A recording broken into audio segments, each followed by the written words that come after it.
Hello mga kababayan, magandang araw sa ating lahat. Ito po si Ka Eric, kasama nyo naman ngayon sa isa na namang episode ng ating video analysis at video talakayan. Sa puntong ito, bibigyan po natin ng pananaw itong sumasambulat na iskandalo ng pagkalugmok ng trust rating and credibility ni Ginoong Marcos Jr. sa last quarter survey na ginawa po ng Social Weather Station or SWS. Mantakin ninyo, hindi pa natatapos ni Marcos Jr. ang halos kalagitnaan ng kanyang termino bilang presidente in his 6-year term na election noong 2022. Lugmok po sa -3 ang kanyang trust and approval rating. Ang pinag-uusapan po natin pag sinabing trust rating, ito po yung pagtitiwala ng taong bayan na kaya pa niyang mamuno at tama ang kanyang pamumuno sa ating gobyerno at sa buong Republika ng Pilipinas. At kapag sinabi pong trust and then ang isa is ang kanyang approval rating, kung sumasang-ayon pa ba? Pag sinabing approval rating, sumasang-ayon pa ba ang taong bayan na manatili siya bilang presidente sa ating bansa? Yan po ang ibig sabihin. O ulitin ko lang, ang trust rating, pagtitiwala at kumpiyansa ng mga mamamayan na kaya pa at matuwid pa ang pagiging presidente ng isang Bongbong Marcos Jr. Ang approval rating, tumutumbok po ito sa pagpayag o pagsang-ayon ng taong bayan kung kailangan pang manatili at pwede pang manatili si Marcos bilang presidente ng Pilipinas. Kung hindi mo pa natatapos ang termino mo, -3 ang rating sa iyo, ibig sabihin po below 0. No? Wala nang pagtitiwala, wala pang pagsang-ayon ang mga mamamayan. Yan po ang bibigyan natin ng paghihimay-himay at pananaw. Bakit ganito kalubha ang pagkalugmok ng pagtitiwala at pagsang-ayon ng mga mamamayang Pilipino na manatili pa bilang presidente ng Pilipinas si Marcos Jr.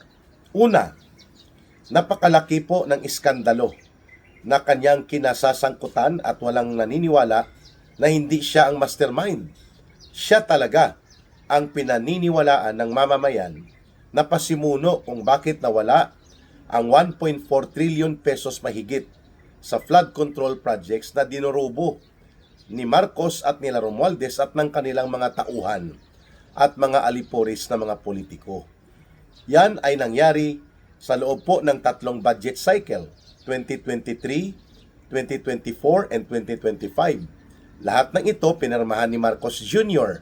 Pinalusot, even ang sinasabi na mayroong 470 billion pesos na didiskubre na mga insertions ng mga kongresista at ito ay hindi dapat pinalusot sapagkat wala ito sa National Expenditures Program, pinirmahan pa rin niya. Nagveto lang siya o pinagbawal niya o pinigilan niya ang 29 billion pesos. Pero mahigit 440 billion pesos po ang kanyang pinayagan na maging insertions o maging pork barrel para durubuhin at nakawin ng mga politikong kasabwat at kaalyado niya. So sino ang mastermind therefore kung ganyan po ang nangyari? Walang iba si Marcos sapagkat pinalusot, pinirmahan at ginawang batas. Ginawa nilang General Appropriations Act of 2025. Sa 2023 and 2024 budget, mahigit po 700 billion pesos ang kanilang unprogrammed appropriations. Pag sinabi pong unprogrammed appropriations, ito ay nangangahulugan na wala pang pondo, hahanapan pa ng pondo. Mula sa pangungutang, mula sa mga bagong buwis na ipapataw sa mamamayan, at mula po doon sa savings ng mga government-owned and controlled corporations, kagaya po ng nangyari sa PhilHealth, na nadiskubre ng Korte Suprema, it was indeed illegal, it was criminal on the part of Marcos Jr. and Ralph Recto na kanyang dating finance secretary at ang Kolokoy na promote pa bilang executive secretary nito ni Marcos Sabi ng Korte Suprema, bawal, illegal, walang batayan sa batas. Dapat ibalik ang 60 billion pesos ng PhilHealth. Yan, malinaw na ang mga issue na ito ay hindi maitatanggi at mahirap idiskarte ni Aling Claire Marites Castro, ang tagapagtahol ni Marcos Jr., na kaya pa niyang palusutan, kaya niyang bilog-bilugan ng pagsisinungaling at paghahabi-habi ng kung ano-anong diskarte sa propaganda dyan sa loob ng Malacanang.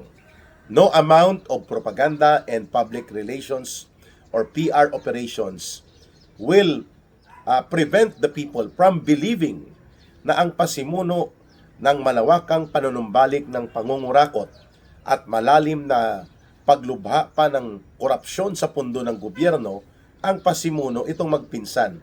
Si Marcos Jr., si Martin Romualdez, itong mga kagaya nila Saldico, nila Yusek Cabral, at iba pang mga alipuris nila sa loob ng Kongreso, mga secondary players po ito. Of course, nakinabang sila, pero ang principal and mastermind, si Marcos at sila Romualdez. Pangatlo na punto, ito pong pagsambulat ng iskandalo na itinuro siya ng kanyang kapatid na siya ay chronic drug abuse. Operator ng droga sa loob ng Malacanang, nagdudurog at malawakan at matagalang nag-abuse ng droga at kaya apektado pati ang kanyang mental disposition, ang kanyang mental health, at kaya nga ayaw niya magpa-hair follicle test dahil mabubuko at talaga namang makikita ang residual effect ng droga na illegal o yung mga pagdudurog niya sa illegal na droga sa matagal na panahon. Ito po ay tumimo sa pag-iisip ng mamamayan. Bagamat hindi nila sinasabi yan openly in public, but the public belief that no longer a perception that Marcos Jr. remains to be a drug addict president.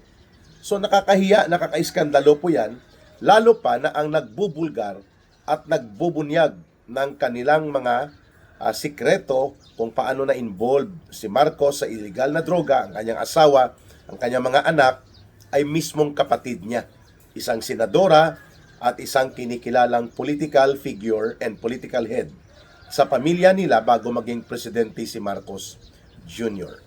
So that alone, with the magnitude of scandal involving illegal substance and illegal drugs abuse involving Marcos, ay nakapagpahina ng kanyang approval and trust rating sa hanay ng mga mamamayan. Mantakin mo -3.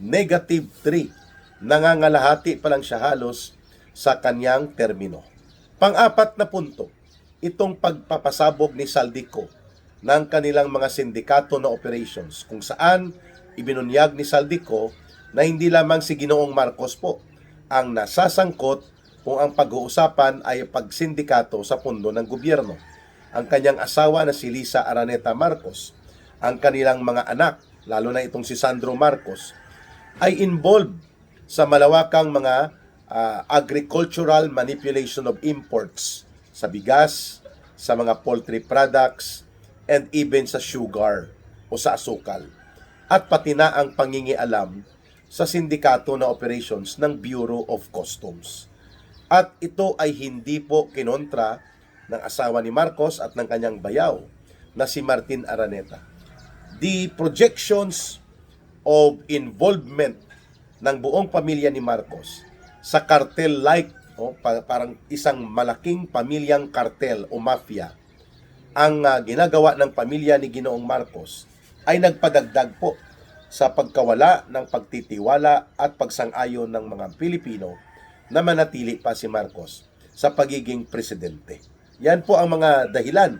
At syempre, hindi po matatawaran na ang kanyang maruming laro at maniobra sa politika, ang kanilang demolition attack laban sa kay Vice President Sara Duterte, na ginagawa nila ang lahat ng pagtapon ng uri ng putik, intriga at mga malisyusong atake sa propaganda. Ginamit pa niya ang CPP, NPA, NDF na mga urban operatives kasama si Martin Romualdez. Nagbuo sila ng tactical alliance sa kinasusuklaman ng mayoriya ng mamamayang Pilipino at itinatakwil itong grupo ng komunistang teroristang CPP, NPA, NDF, mga urban operatives. Ginamit nila, pinunduhan nila ito upang maging attack dogs o tagapag-atake laban kay Vice President Sara Duterte at kay former President Rodrigo Duterte. Yan, mga factors yan. Ang kanyang lantarang pakikipagsabwatan sa mga nabubulok at oportunistang politiko ng dilawan pinklawan na tinatawag na mga political zombies sa grupo ni Lola Layla de Lima, sa grupo nila Sunny Trillanes, the Big Joke Trillanes, sa paggamit niya sa kay grupo ni Hontiveros, kay Boy Lamas na pinagtampuhan ng toothbrush. Itong mga personalidad na ito, nabisto ng taong bayan na itong pinupunduhan ni Marcos at nila Romualdez. At gamit pa nila ang mga pinagnanakaw na pera o pundo ng mamamayan, yung tinatawag na mga allocables at insertions para paandarin itong maruming laro nila sa politika. Ang lahat ng ito ay hindi po na itatago sa pag-unawa at obserbasyon ng mamamayan. Yan po ang tinatawag na the incontrovertible truth, hindi mas pasusubalian, hindi maitatanggi na katotohanan. Si Marcos ang pasimuno ng maruming laro ng mga suhulan at maniobra sa bulok na style nila sa impeachment diskarte laban kay Vice President Sara Duterte.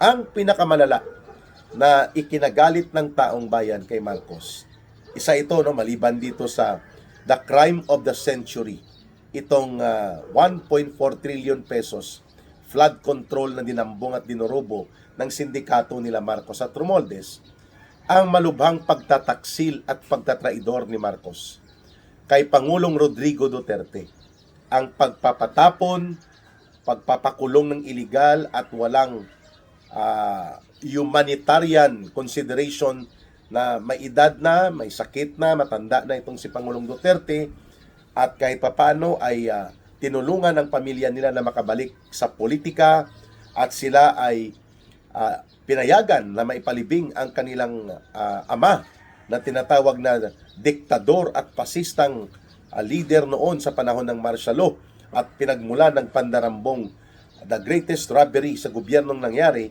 na hinigitan pa ng kanyang anak ngayon si Junior Marcos. Ang kanilang ama ay ginawan po ng mabuti ni Pangulong Duterte sa kanyang gobyerno, ipinalibing sa libingan ng mga bayani. Kahit na it was a very controversial political decision at nagbunga yon ng maraming mga pagpoprotesta at pagsalungat kay Pangulong Duterte, pinanindigan ni former President Duterte yon. Subalit anong iginanti o isinukli ni Marcos Jr.? Buong kataksilan na siya ay gumamit ng ICC. Ang ICC or International Criminal Court ay bogus. Since March 2019, wala na po tayong anumang natitira pa na treaty obligation sa ICC. The status of ICC sa Pilipinas po, ito ay non-entity. Sapagkat lumabas na tayo sa ICC, hindi na po tayo sakop ng Rome Statute na siyang bumubuo sa ICC. And so therefore, sa pagpapaliwanag na simple at payak, ang ICC ay bogus. In as far as Philippine authority, Philippine sovereignty and independence of our country, and our internal matters pertaining to questions of justice and legal procedures, wala na pong pakialam dapat ang ICC sa atin. Subalit anong ginawa ni Marcos Jr.? Kanya pong ipinadukot si Pangulong Duterte, ginamit niya ang mga bulldogs niya kagaya kay Nicolas Torre, at ang mga pulis at mga military ay kanyang walang hindi naniniwala na sinuhulan upang gamitin ang malakas na puwersa ng gobyerno at bitbitin si Pangulong Duterte ng sapilitan at ipatapon sa Netherlands at ipakulong ng hindi makatao at hanggang ngayon nakakulong pa doon sa bogus at parang sindikato na International Criminal Court. Ang kataksilan na ito, ang malagim na pagtatraidor ni Marcos kay Pangulong Rodrigo Duterte, who remains to be a very popular and very charismatic leader among the majority of the Filipino people, nakapag-contribute po ito, nakapagdagdag ito sa lubusang pagbagsak ng approval and trust rating ni Bongbong Marcos Jr.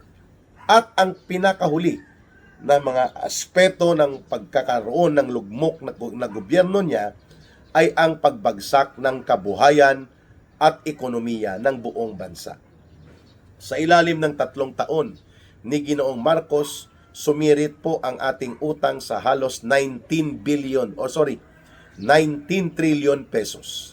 Mula po sa halos 14.5 trillion lang yan nang umalis si Pangulong Duterte matapos ang kanyang termino, umabot po sa kulang-kulang 19 trillion pesos ang utang ng buong bansa, at hindi naman ito napakinabangan ng mga mamamayan. Di bali sa panahon ni Pangulong Duterte, ang build at ang mga infra projects niya, 90% na pakinabangan at halos very practical and very necessary. Kailangan, lalo na sa panahon ng mga pandemya, bumuelo ang build para mag-survive ang ekonomiya ng Pilipinas. Samantalang itong halos mahigit 4 na trilyong pisos na idinagdag na pag-uutang at pagkakautang ni Marcos sa mga mamamayang Pilipino, ang nakinabang nito mga flood control contractors, mga swapang at buaya na mga magnanakaw na kongresista, mga senador na tiwali, at of course si Marcos at sila Romualdez.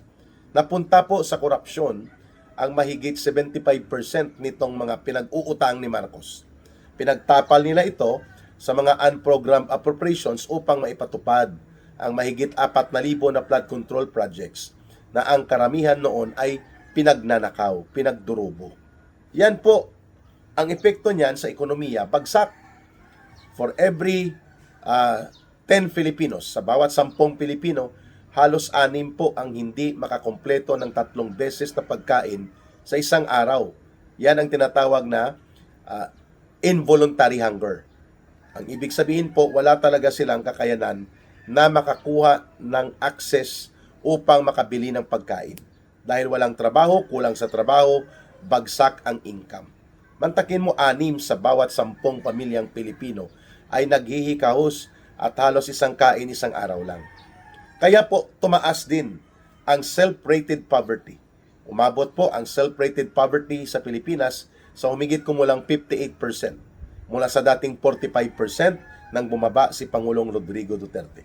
So, makikita natin double figures ang pagbagsak at pagkalugmok ng kabuhayan, ekonomiya, at buong sitwasyon ng agrikultura ng ating bansa. Halos gumagapang po ang agricultural sector.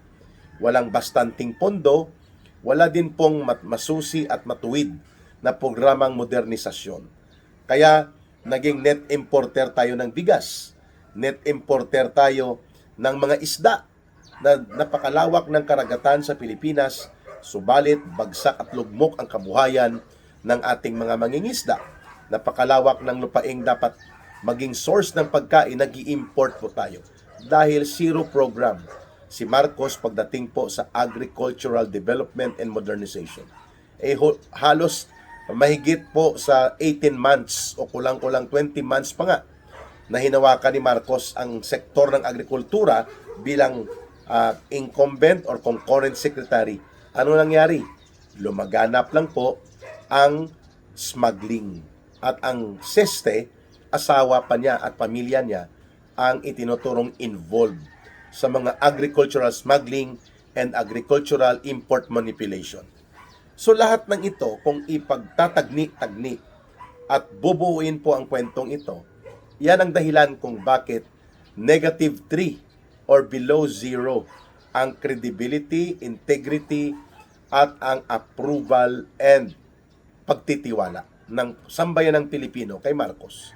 Samantalang kay Sara Duterte, pilit nilang hinihilot ang kanyang trust and approval rating, mataas pa rin kahit hilutin nila at hilain pababa, plus 31.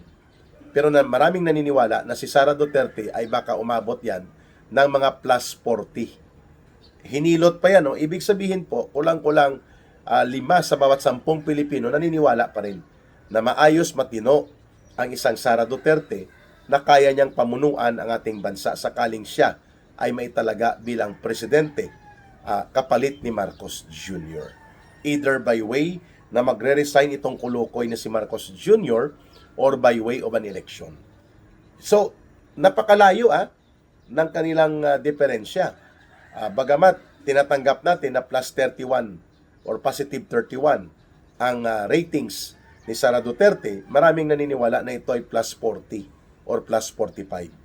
Hinilot lang ito para lang ipakita na hindi naman sobrang dihado ang kulukoy na si Marcos Jr. But nonetheless, the fact cannot be eliminated. Hindi mo kayang baliwalain o isantabi ang katotohanan ng impormasyon. Negative 3 or below 0 po ang kredibilidad, ang integridad, ang pagtitiwala at pagsang-ayon ng taong bayan ng mayoriya ng sambayanang Pilipino, isinusuka si Marcos Jr. At nailahad ni Ka-Eric ang mga dahilan po doon.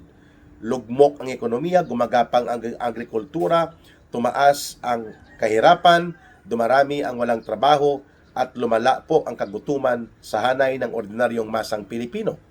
Samantalang busog at bundat na bundat ang mga politikong magnanakaw, ang mga kurakot na mga barkada ni Marcos, ang mga oligarkong gahaman sa ganansya at tubo, sila ay bundat, puro barkada ni Marcos.